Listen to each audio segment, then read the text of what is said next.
If you take a solid object, like a piece of iron, and heat it until it glows, the light it emits contains every color of the visible spectrum. Passed through a prism, this light reveals a smooth, continuous band of wavelengths, with no gaps or breaks.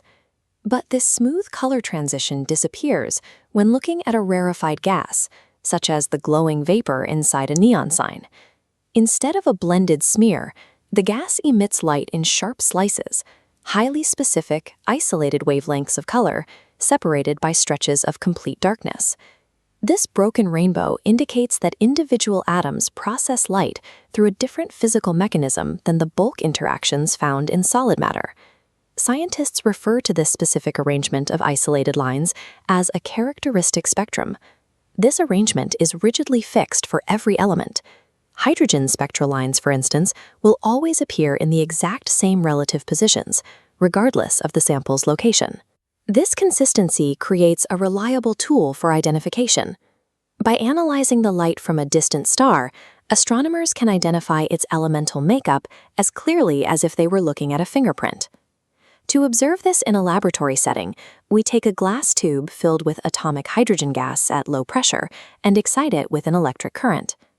The electricity energizes the gas, causing it to glow as it emits its own radiation. Processed through a spectrometer, this radiation reveals a series of bright, isolated lines shining against a dark background. This specific visual pattern is called the emission line spectrum. It serves as a direct record of the exact light energies a specific gas gives off when it is energized. Now we reverse the experiment. Instead of exciting the hydrogen, we shine a continuous full white light rainbow through a tube of cold, unexcited gas. When this transmitted light reaches the spectrometer, we find that the continuous rainbow did not survive the journey intact.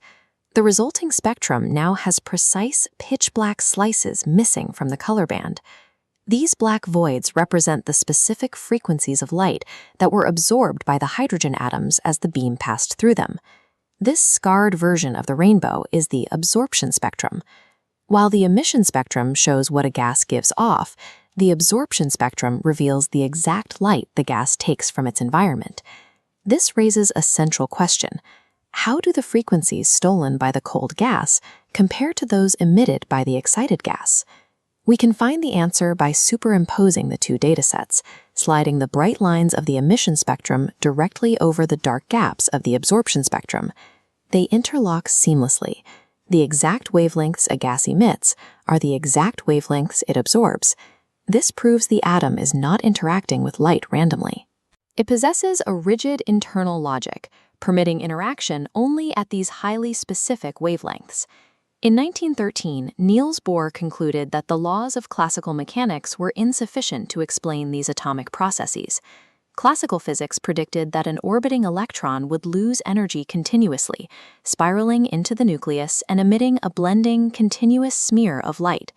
But because we see discrete lines instead of a smear, we know the atom must possess restricted internal energy states that electrons cannot exist between. These bright and dark lines aren't just colors, they are the visible evidence of the atom's hidden, restricted internal architecture.